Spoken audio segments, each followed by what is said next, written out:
सारे ही स्वर्ग में जा रहे हैं, तो नर्क देवताओं के लिए रखी थी, देवी देवताओं के लिए। नर्क किसके लिए रखी है?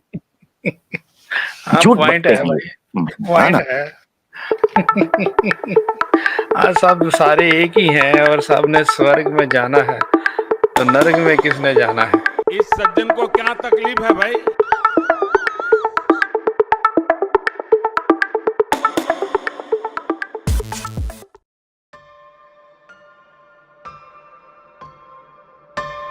बहुत बड़े एथिस्ट रहे हैं। अगर आप डेफिनेटली इंडिया की हिस्ट्री जानते हैं, फ्रीडम फाइटर्स की हिस्ट्री जानते हैं आप, ठीक है, तो आप इसको डिनाई नहीं कर सकते कि आप इनके बारे में नहीं जानते।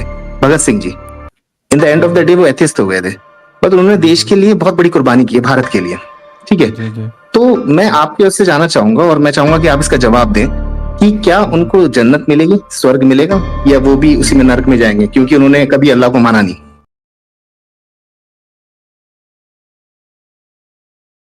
साहब इनसे ना एक चीज पूछना चाहता हूँ, सूर्या भाई, एक सोसाइटी के अंदर एक बहुत अच्छा इंसान है, सोसाइटी के अंदर उसके बेशुमार कारनामे हैं और वो मुसलमान है, लेकिन ना किसी वजह से, किसी कारण से उसकी टांग के ऊपर जख्म आ गया, या एक हिंदू है उसकी टांग के ऊपर जख्म आ गया, तो अब अगर वो आर्मी में जाना चाहता है, क्योंकि सोसाइटी में बड़े अच्छे उसके काम, बहुत कमाल का उसने काम किया, लोगों की हेल्प करता है, उनकी पीड़ाओं का ख्याल रखता है, तो अब वो आर्मी के अंदर अगर जाएगा भर्ती होने के लिए कि मुझे एज अ सोल्जर भर्ती कर लें, तो आर्मी वाले, इंडियन आर्मी जो आपका इदारा है, वो उसको भर्ती कर लेंगे?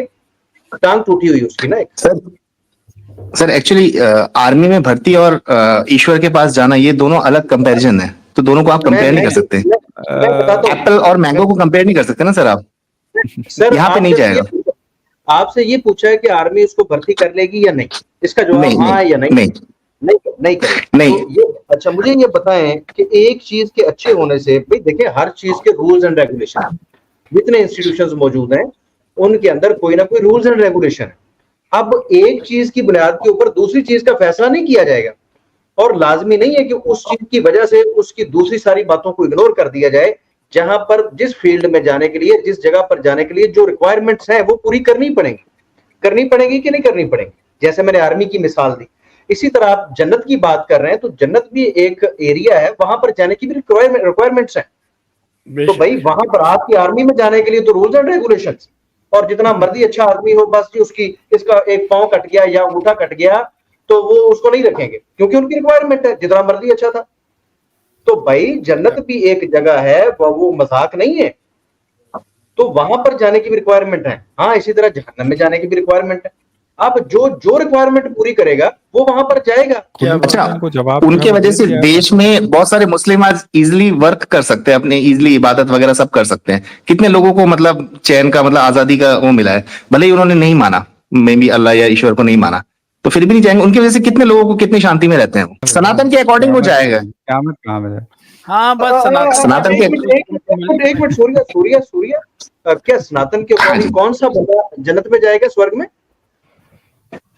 जो मान लो वो एथिस्ट भी है और फिर भी वो उसने देश के लिए, अपनी जन्मभूमि के लिए उसने कार्य किया है, वो उसके लिए वो मतलब शहीद हुआ है, तो जाएगा। क्या बात है, मैं आपको रेफरेंस दे सकता हूँ कि इन्होंने सनातन धर्म का शुरू किया। इंशाल्लाह ये अली भाई का केस है, तो वो ये बेहतर अंदाज में देख लेंगे इंशाल्लाह। हाँ, दो रेफरेंस है सर, सुनिएगा। एक इन्होंने कहा था, प्रभु श्री राम ने उसमें युद्ध भूमि में कहा था ये बात, सुनिए। जननी जन्मभूमिश्च स्वर्गादपि गरीयसी। जननी जन्मभूमि, जब उन्होंने उनको बोला कि आप लंका में रहिए, आप यहाँ के राजा बनिए, आप अयोध्या मत जाइए, तो उन्होंने बोला था कि मेरी जो जन्मभूमि है उसी के उस मतलब वो वही उनको स्वर्ग में लेके जाएगा, और जो यहाँ पर इसके लिए जो मतलब अपना मृत्यु पाएंगे वो स्वर्ग में जाएगा। सेकंड, महाभारत में कुरुक्षेत्र का है, जो कुरुक्षेत्र में लड़ते हुए, मेरे प्यारे भाई रेफरेंस रुक के चलते हैं। आपने रेफरेंस दिया और अधूरा रेफरेंस दिया। आपने जस्ट ये कहा कि युद्ध भूमि में राम जी ने ये फरमाया था। आप सनातन धर्म को नहीं जानते मेरे प्यारे भाई। अब मैं आपको बताता हूं कि राम जी ने कहा क्या था, और एग्जैक्ट रेफरेंस दूंगा, उसको आप निकाल के चेक करें, कोई निकाल के चेक करे, आपको वो बात मिल जाएगी। ठीक है, आपने बात की कि जो इस पर्सपेक्टिव के रिगार्डिंग सर, जी जो टॉपिक बोल रहे हैं उसके रिगार्डिंग। जी जी, टॉपिक नहीं, मैं कहता हूँ एथीस्ट के साथ करना क्या है। वाल्मीकि रामायण में से राम जी के वजीर मशीर और वो आपस में बैठ के बातें क्या करते थे, और जब राम जी अपना उसको सिखा के गया कि धर्म के अंदर एथीस्ट के साथ सलूक क्या करना है, वो आपने पढ़ा ही नहीं। आप तो किसी और चक्कर में पड़े हुए। अरे चलिए आप सर, मैं तो ये कह रहा हूँ कि जो जन्मभूमि के लिए अपनी शहादत देगा उनके बारे में। जी अच्छा, कोई बात नहीं, कर ले, वो भी देख ले। हाँ। पहले ओवरऑल तो देख लेना जी, वो जितना भी अच्छा हो या बुरा हो। सर वही देखिए ना सर, आप डाइवर्ट क्यों हो रहे हैं? सर मैं डाइवर्ट नहीं हो रहा, आपने जो रेफरेंस किया वो एग्जैक्ट रेफरेंस ही नहीं, और मैं जो रेफरेंस देने लगा हूं वो सुनिए। अयोध्या कांड है, ठीक है, वाल्मीकि रामायण बुक नंबर 2 अयोध्या कांड, सर्ग नंबर 109 श्लोक नंबर 33 और 34। अब सुनिए, राम जी से सेज कहता है कि मैं नीचे बयान की गई कार्रवाई की मजम्मत करता हूं। मेरे पिता का, जिसने आपको अपना मशीर बनाया, एक कट्टर काफर, जो रास्तबाजी के यानी कि अच्छे काम से, जो पुण्य के रास्ते से भटक चुका है, लेकिन उसका जो माइंड है गलत रास्ते पर लग चुका है, जो वेद के खिलाफ है, जो चार सर एग्जैक्टली पढ़ेंगे आप, उसका एक्सप्लेन मत करिए। मैं एक्सप्लेन करूं, काफिर तो उसमें होगा ही नहीं शब्द। अगर मैंने इनमें से कोई लफ्ज नहीं बोला, जस्ट ये कि उसको मैंने काफिर इसलिए कहा कि जो इनकार करता है, इस इन मानों में आप कह सकते हैं, अदरवाइज मैं आप एग्जैक्ट पढ़े ना। एक वर्ड भी आप काफिर भी मैं साबित कर दूंगा अगर आपको प्रॉब्लम हो रही है। आगे चलते हैं। जो चार वाका यानी मुल्हिदाना आइडियोलॉजी के साथ इस दुनिया में घूम रहा है, जो सिर्फ हवास की दुनिया पर यकीन रखता है, जो वेद विरोधी हो, ये एक हकीकत है कि बुद्धा के फॉलोअर्स जो वेद की मजम्मत करते हैं, उनको बिल्कुल इसी तरह सजा देनी चाहिए जैसे चोर को सजा दी जाती। वो चोर है, उसको चोर वाली सजा देनी चाहिए, जैसे डाकू लोगों को लूटता है। इन काफिरों को यानी कि एथीस्ट को, इन मुल्हिदों को डाकू और चोर समझना चाहिए। लिहाजा ऐसे काफिरों को यानी कि एथीस्ट को अवाम के मुफाद के लिए जरूर सजा देनी चाहिए। दूसरी सूरत में अक्लमंद आदमी को, सुन ले, अब पूरा सुन तो लेना मेरे प्यारे भाई। जी वाह वाह वाह, माशाल्लाह जी माशाल्लाह। हमारे साथ मोहतरम जनाब प्यारे भाई जनाब आमिर हक साहब जुड़ चुके हैं। वालेकुम रहमतुल्लाहि व बरकातहू। वालेकुम अस्सलाम व रहमतुल्लाहि व बरकातहू। तमाम बाप को उम्मीद है खैरियत से होंगे। मेरी आवाज आ रही है प्यारे भाइयों? जी बिल्कुल, बहुत मधुर आ रही है। माशाल्लाह जी, बड़ी जबरदस्त गुफ्तगू चल रही है। जी अली भाई, जी मैं ना जरा संस्कृत ओपन करने लगा हूं इनके लिए, और उनको बताता हूँ वहां वर्ड क्या लिखा हुआ है और भगत सिंह कौन था। जी बहुत शुक्रिया मेरे भाई, बहुत शुक्रिया। अधार्मिक व्यक्ति के लिए तो ये है ही, इससे ज्यादा लिखा हुआ है। अधार्मिक की मुझे वो मत बताइए।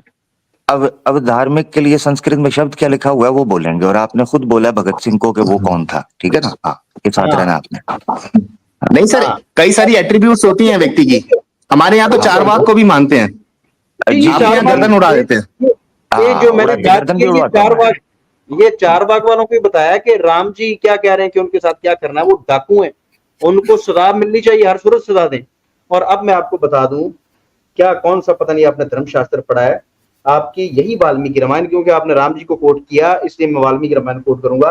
और जो मैं रेफरेंसेस दे रहा हूं, ये रेफरेंसेस गीता प्रेस गोरखपुर वालों की रामायण से दे रहा हूं। किसके अंदर कांड? देश के लिए जो शहीद होते हैं उनके लिए बताया। ओ मेरे भाई, मैं अब ओवरऑल आपको सारी चीजें बता रहा हूँ जो शहीद होते हैं। वो भी वो, हाँ अली भाई आप दिखाएं जरा, आप दिखाएं, पढ़ें पूरा। मैं वो वर्ड इनको दिखाता हूं। रेफरेंस में 33। ये देखे जी क्या लिखा है, ये पढ़ो जरा मेरा भाई, क्या लिखा है? सुनास्तिकम। हाँ, क्या मतलब है इसका? नास्तिकम, ऐसा व्यक्ति जो नास्तिक हो, ठीक है, ठीक है। भगत सिंह कौन था? नास्तिक था। आपने क्या बोला? सर एक एट्रीब्यूट से नहीं आप पहचानेंगे। सेब खाली लाल नहीं होता, सेब के अंदर और भी एट्रीब्यूट्स होते हैं। भगत सिंह नास्तिक था या नहीं? भगत सिंह देश के लिए शहीद हुआ था या नहीं? भगत सिंह नास्तिक, वो बताया, उसका रेफरेंस क्या है? अरे देश के लिए शहीद हुआ था या नहीं? बस अब यही करके आप स्ट्रीम खत्म कर देंगे या नहीं? स्ट्रीम नहीं खत्म करूंगा, ठुड्डा मार के बाहर फेंकूंगा, क्योंकि जवाब ही नहीं दे रहा तू। क्या करूं? भगत सिंह सीकर था। सीकर का नास्तिक था या नहीं, बोल नहीं रहे। सूर्य यार बता दो यार, नास्तिक था या आस्तिक था यार? नास्तिक इसमें कोई था या मैं तो नहीं बोल रहा हूँ कि बताओ भाई, उधर संस्कृत में लिखा सीकर था हुआ है वो, कि नास्तिक बंदे के बारे में बात। नास्तिक था, सीकर था वो, नास्तिक नहीं था। सत्य की देशभक्त खोज कर रहा नास्तिक नहीं हो एक मिनट सकता। जरा, एक मिनट जरा, ये जुल्फकार भाई, नास्तिक नहीं था। था। अशफाकुल्ला ने उसके भरोसे अपना जान जा सकता है तू, पहले तू नास्तिक बोला था। और ये सुनता जा, सुनता जा। भगत सिंह हो या कोई हो, भगत सिंह ने अपनी जान इसलिए दी थी कि जन्नत चाहिए। भगत सिंह ने बोला था कि ये जो मैं फांसी पर चढ़ रहा हूं मुझे जन्नत चाहिए, तो तू मामा लगा है भगत सिंह का कि तू उसको जन्नत में ठोंस के हमसे पूछवाएगा। ये जी मुसलमानों से सवाल पूछते हैं, भगत सिंह कहता था कि मैं जन्नत जाऊंगा, तो काहे के लिए? तू कौन जी मैं खाम खा भगत सिंह को जन्नत में डाल के आएंगे? क्यों भाई, उसने कहा था मैं जन्नत जाना चाहता हूं। किस लिए जान दी उसने? देश के लिए। देश मिल गया ना, काम खत्म। चोर नालो पढ़ काली, शाह से ज्यादा शाह के वफादार। ये जी भगत सिंह को उधर जन्नत में डालना चाहिए और सनातन में डाला जाता है। वो अली भाई ने वो पोल खोल के रख दिया है, और संस्कृत के अंदर ये आपके सामने लिखा हुआ है, वाल्मीकि में, भगवत गीता के अंदर लिखा है। तो जिस गीता को मानने की बात कर रहे हो ना जी, वो फलाना चंद्र बोस, सुभाष चंद्र बोस गीता को मानता है, तो गीता में भी यही लिखा है कि कोई जो नास्तिक होता है या जिसके अंदर श्रद्धा और आस्था नहीं है, वो कोई भी कार्य करे वो स्वीकार नहीं होता। ये भगवत गीता में लिखा है। उस आदमी के अंदर श्रद्धा नहीं है, बिलीव नहीं करता, नास्तिक है, श्री कृष्ण में नहीं मानता, तो उसको कद्दू फायदा नहीं होगा उसके अच्छे काम का। कद्दू, ये लिखा हुआ है, मैं दिखा दे तो भाई। आइए देखिए, ये भगवत गीता। और सूर्या जवाब तूने कद्दू देना। अच्छा फटाफट नास्तिक से आ गया, सीकर थे। सीकर, सीकर कहाँ के थे? जन्नत के सीकर थे। ड्रामेबाजियां करते हो, जवाब नहीं देते, टाइम जाया करते हो, बकवासी है। हाँ, तो वो जवाब नहीं देने भाई। जो पूछ रहे हैं तुमसे कि जो भगत सिंह था वो नास्तिक था, तुमने बोला कि नहीं नास्तिक था। बिल्कुल जी नास्तिक था। ये भगवत गीता ये मानता था ना, ये लिखा है 17 के 28, अश्रद्धाया हुतम दत्तम तपस्तप्तम कृतम चयत। क्या लिखा है? अश्रद्धाया, ऐसी कोई तपस्या या ऐसा कोई, ये तपस्तप्तम कृतम चयत, कोई तपस्या हो, कोई ऐसा काम हो धार्मिक जिसके अंदर श्रद्धा ना हो। ये देखे क्या लिखा हुआ है, आसादित। आसादित वो असत्य है, वो ठीक नहीं है। ये दा के साथ चूंकि ये छोटी की मात्रा आई है संस्कृत के अंदर, तो ये मिक्स, ये ता की साउंड देता है। असदित जुच्यते पार्थ न च तत्प्रेत्य नो इह। उसको बोल रहा है कृष्ण, अर्जुन को बोल रहा है पार्थ। वो कह रहा है वो पार्थ, वो अर्जुन, जो काम फेथ के साथ ना किया हो, श्रद्धा यानी जिसमें विश्वास ना हो, आस्था ना हो, ईश्वर पर यकीन ना हो, ऐसी कोई तपस्या और कोई काम किया हुआ दान पान वो असत्य है। और आगे क्या कहता है? उसका कोई फायदा नहीं, नाच और नहीं है, तत्प्रेत्य नो इह, ना अगले जन्म में उसका कोई फायदा होता है, नो इह ना यहां। लो तो भाई भगत सिंह ने कहा है कि मुझे जन्नत। बेसिक चीज ये है, ये मुसलमानों से आके सवाल पूछते हैं, सबसे पहले तो उनको ये पूछना है भगत सिंह ने कहा है मुझे जन्नत चाहिए थी। भाई एक आदमी, जुल्फकार भाई मैं आपको बोलता हूं कि ये जी आप खाना क्यों खा रहे हैं? आप कहते हैं जी मुझे भूख लगी है। मैं कहूं नहीं जी आप ये खाना खा रहे हैं ना, तो आपको जन्नत मिलेगी कि नहीं मिलेगी? लो ओ भाई मैं खाना खा रहा हूं, मुझे भूख लगी है, खाना खाऊंगा तो भूख मिट जाएगी। भगत सिंह ने जो जान दी है वो देश के लिए दी थी, देश मिल गया। अब उसको जन्नत के, हमसे जन्नत के बारे में क्यों पूछते? उससे पूछो ना भगत सिंह से कि उसको चाहिए थी या नहीं चाहिए थी। इसे कहते हैं लालच, जो भगवत गीता के अंदर दी गई 2 के 36 और 37 में। हतुवा प्राप्स्यसि स्वर्गम जत्वा वा भोक्ष्यसे महीम तस्मादुत्तिष्ठ कौन्तेय युद्धाय कृत निश्चयः। ये है लालच कि तुम दुनिया के लिए लड़ो तो दुनिया का माल मिल जाएगा, मर गए तो जन्नत मिलेगी। ये भगवत गीता कहती है। तो आप फैसला कर लो, अर्जुन किस लिए लड़ा था? जिस लिए लड़ा था उसको वो चीज मिल गई। पैसे के लिए, माल के लिए लड़ा था, वो मिल गया। जन्नत के लिए लड़ता तो जन्नत मिल जाती। तो ये हमारे साथ आके साढ़े नाल शौ कहानियां कर देने। ए जी ये मुसलमानों से सवाल पूछ के कंफ्यूज करते हैं जी, फलाना करते हैं।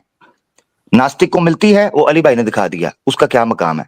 वेद कहती है, वेद निंदक को, नास्तिक को चीर दे, फाड़ दे, मार दे, जला डाल, भस्म कर डाल, ये अथर्वा वेद कहती है। ऋग्वेद कहती है जो असुरी और राक्षसी जो विधि है और मानसिकता है, ये नास्तिक की होती है, महापापी है नास्तिक, ये वेद कहती है।